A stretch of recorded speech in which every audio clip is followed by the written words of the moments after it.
All right, welcome everybody. Today we're going to be talking about the procedures basically for the upcoming benchmark number 2. We're going to take it as serious as we can and mirror as much as we can to the real STAR test. So you've been given one of these papers. So I'm basically going to follow along with that, and then we'll chime in if anybody has any questions, or if I need to give maybe some examples, we'll chime in with that. All right, so we will be picking, okay, 1 second. Does anybody have any extras at their table? There's some right here too. What do you? The telpas, Miss Annie will be. Did everybody get one? Does anybody else need a copy? Right here. They were on the tables. All right, thumbs up. Everybody has a copy. Awesome. All right, so we will be picking up our testing boxes in Ms. Garza's office starting at the designated time. If you have students who will be tested elsewhere, please have them grab their best breakfast and be ready at 7:40. Breakfast and restroom breaks should all be completed by 7:45. All right. And teachers and/or paraprofessionals who are testing in a small group setting will pick up their testing materials after duty in Ms. Garza's office, as in Ms. Luisana Garza's office, and pick up students no later than 7:45. By 7:50, post the do not disturb sign as well as the starting and ending time. So I'm gonna stop there real quick. We have right. So this would be something similar to what you're gonna get. Yes, I know some of you are familiar with it, but some of us are new to it. So you'll get your testing box, and in the testing box, you're encouraged to post this test sign and this test sign, so that we know your starting and your ending time. If you have any students that are absent, please notify administration, call the front office, and let them know by 7:45 that we have students that are absent. Please submit your attendance by 7:50. Attendance will not be taken on the computers, so it'll be on the little paper. So you just go ahead and include the student's name, the student's ID, and then send that to the office. Please ensure that all directions and materials are read and distributed before 8 a.m. As well, please ensure that your cell phones are off. I'm gonna stop right there. So if you're testing, whether you're testing in a small group or you're testing in your classroom, just double check that any of the students do not have a cell phone. If they do, you can pick it up prior to starting the test. It has happened that they go to the restroom, they pull out the cell phone, and then we'll need to fill out a testing irregularities form. So we don't want that to happen, so in order to prevent that, make sure that you pick up theirs, and the same thing with yours. So as well, please ensure that your cell phone is off. If there are any students with cell phones, please collect them before testing. By 8 a.m., please start testing by reading the instructions. So just to add on the cell phones, I know that was one of the concerns because the high schools did their EOC testing in December, and the cell phone problem was not with the students. It was with the teachers. And there was a lot of irregularities at both Mission High School and at Veterans because teachers were on their phone. They weren't actively monitoring, and we don't want that. I know for the most part, our testing director said it's not your elementary teachers, your junior high school teachers that are going through that. But we want to try to avoid any irregularity that we have to report. Again, if you're on your phone, if it's an emergency, let us know, and we'll allow you to have the phone in that area, or we'll have it in the front office to where if you get a phone call, we'll buzz your office, we'll cover you, and you can attend to that. because we understand that everybody has a family, everybody has, situations that we might not know of and that you need to attend to. About phone watches, is that a problem? We have a lot of students that have the So- iPhone watch. Yeah, so like smartwatches, there really isn't one specific, because we haven't really encountered that. It's new to this generation, you know? So one thing that they did suggest, if they're turning off their phone, it's turning this off. I would, just to be on the safe side, if I were you and the Collect the classroom phone? teacher, collect the phone And and put in collect the bags, watch. write their names. Cause you can screenshot Yeah. things on your phone. Yes. That's Yeah. how you get things. So I, as a teacher, I Pick 'em would up. pick them up and then maybe put it in a baggie With their phone? with their They have phone. to, yeah. And again, my office is always open for y'all to come in if you don't want it in your room because you don't want it to ring at all, or just in case it turned on, miss, you know, That's somehow a- it happens. Then you can drop it off in my office. We'll just put a sticky note and then, you'll just pick it up when you check your box back in. We did have an issue, remember, with the smartwatch once Yes. before? So we need to make sure that whatever we're picking up, that we make sure we know where we left it.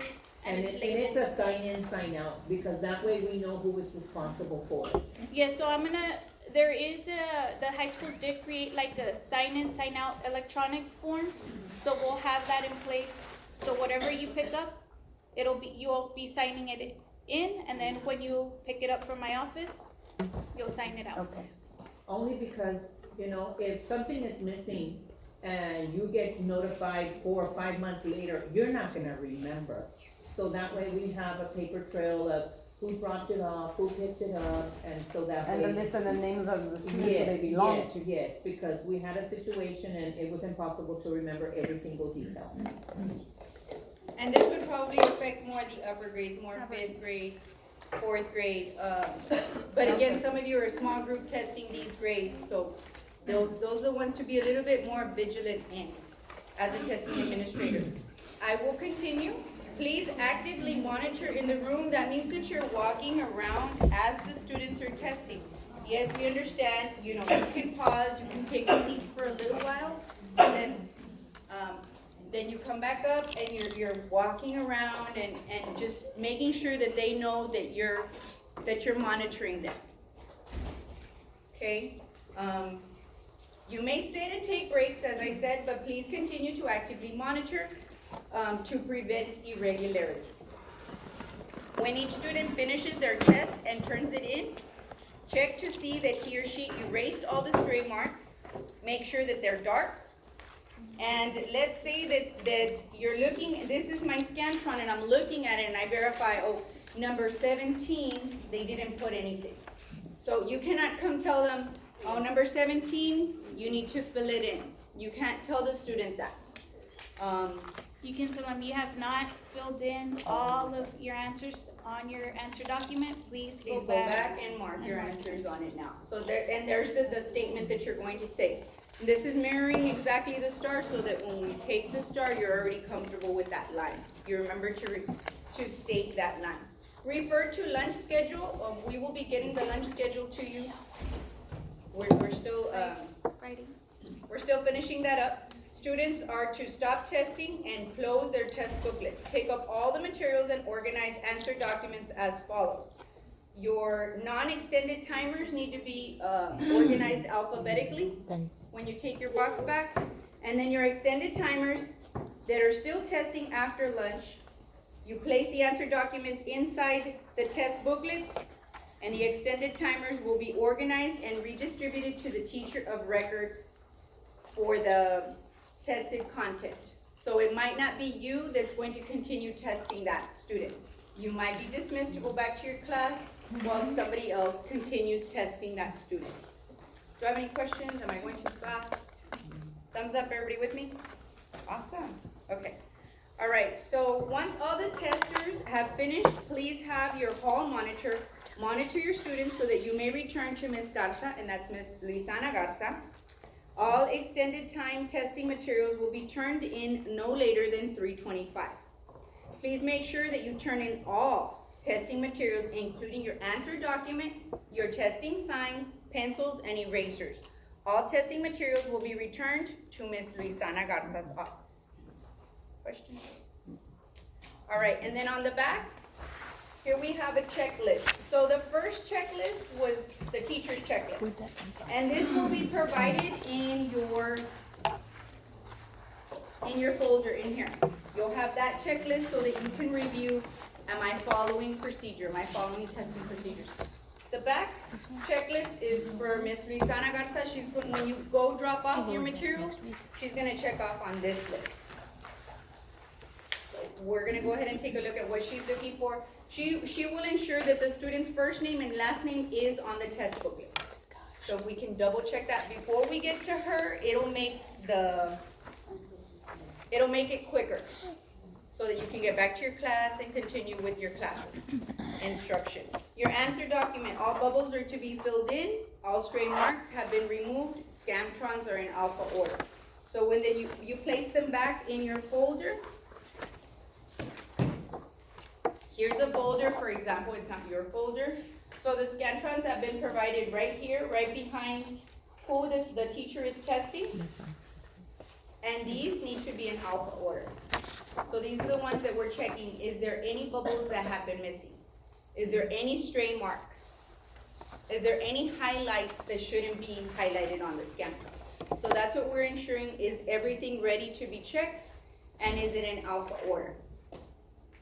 And just to add on that, with the ones that we do, like district level and in-house, sometimes I do have to like reprint and rebubble, and that takes a little bit longer for me to process your scores, because the students are bubbling in the little barcode at the bottom. I guess they get bored, and then I can't just erase it, because then it's gonna erase the ink. So if you can just be real vigilant on that, because that's what our scanner reads, and it ties it to that student and that test. So, for example, Ms. Luisana Garza, if there's a highlighter mark over here, it shouldn't affect, but down here it will? For the weekly, but for actual STAR, no highlighting at all on our Scantrons. Because then we have to rebubble the whole thing, all their coding, all of their answers on the answer document. So it's just best that we try to refrain from them having any kind of, and when you give them the highlighter, let's say that the student is taking the reading test and they say, can I have a highlighter? Just remind them real quick. Make sure that you don't get any marks on the Scantron, because then you're gonna have to fill out the whole Scantron again. And we can remind them it is a benchmark, so this is a time to coach them, to coach them with those strategies and those skills that we want them to use. So, for example, what she's talking about is if I'm reading, because for the reading benchmark, you're not allowed to read the paragraph. Raise your hand if you did not know that. Okay, so everybody knows that, awesome. So we cannot read the paragraph, but we can read all of the questions and the answers. Now, since it's still a benchmark, it's not the real STAR, you can prompt the students. Raise your hand if you need me to read something again. You can tell them that throughout the test, not just in the beginning of the test, but I'm on question number 6, and I can tell the students they need me to read it again, maybe A and D, not all of it, but they crossed out B and C. So you can tell them, Miss, prompt, tell me, can you please read A and D again for me? And then that way they'll start implementing it. Hopefully it's already been going on, so they're already accustomed to it, they're already routinely and efficiently practicing that. But if they're not, as a testing administrator at that point, it's an opportunity to try to get them to score at their best performance. So if we prompt them and teach them, even though it's a benchmark, then that'll help benefit their scores. It'll help benefit us as a campus, which is what we want. So you can on the, again, just to repeat that, you can on the benchmark, not on the real STAR, but right now we're taking the second benchmark. All right, and then your roster, it should look something like this. You will have a seating chart on it. On the bottom, it has little squares. And on the little squares, you can fill in number 1, number 2, number 8, so that you know the seating chart. So it's the one that's assigned to the student, and it's in alpha. So if I have, like Jalen Alvarez, she's the first one, then I'm not gonna write her whole name on the little square, I'm just gonna put number 1, okay? Right, it's because it'll be like a little, I think Right there's a here? sample. see? Yes, so right here at the bottom, let me put it. Okay, so some teachers wanna write the whole name, Jalen Alvarez, Celeste Aguirre, and write the whole name. You don't have to write that, just look at the corresponding number at the top, I'll move it down. And then you're just gonna write the number 1, the number 2, the number 3, to match up where they're seated, is because I have the freeze. So I'll just put 1 through 5, I'll just put it on the seating chart. And then just maybe a north, a south, or where your front door is, or where your desk, so that we can verify where the students tested.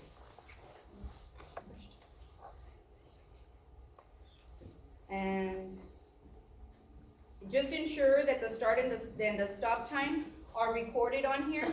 So right here it has your start and your stop.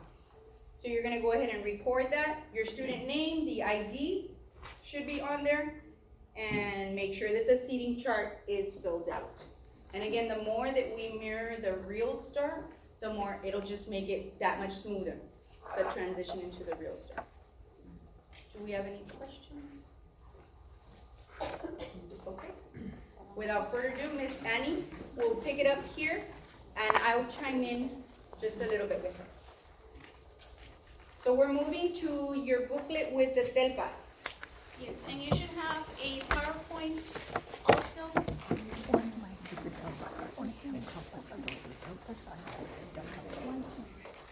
Since I stopped teaching 5th grade. Right?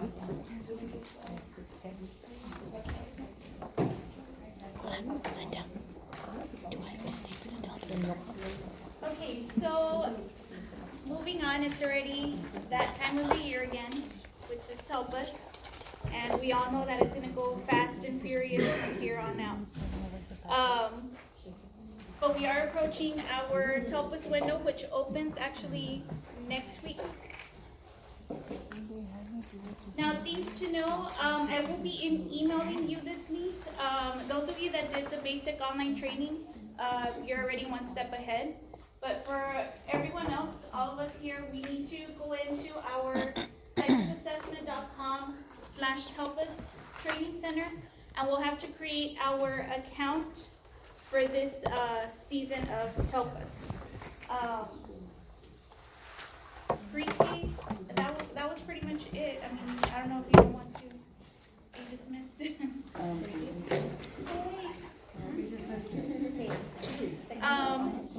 So with this, what you'll do is, in order to create your account, you'll have to click on sign up. And then our keyword for this year will be a training 2020. And you will need your username and password for calibration. And I will forward you this information through an email with the direct link. That way you don't have to type in the really long address.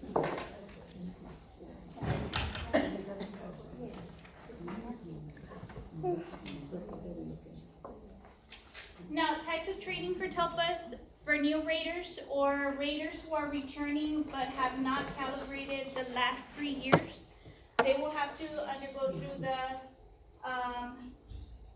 online basic training course.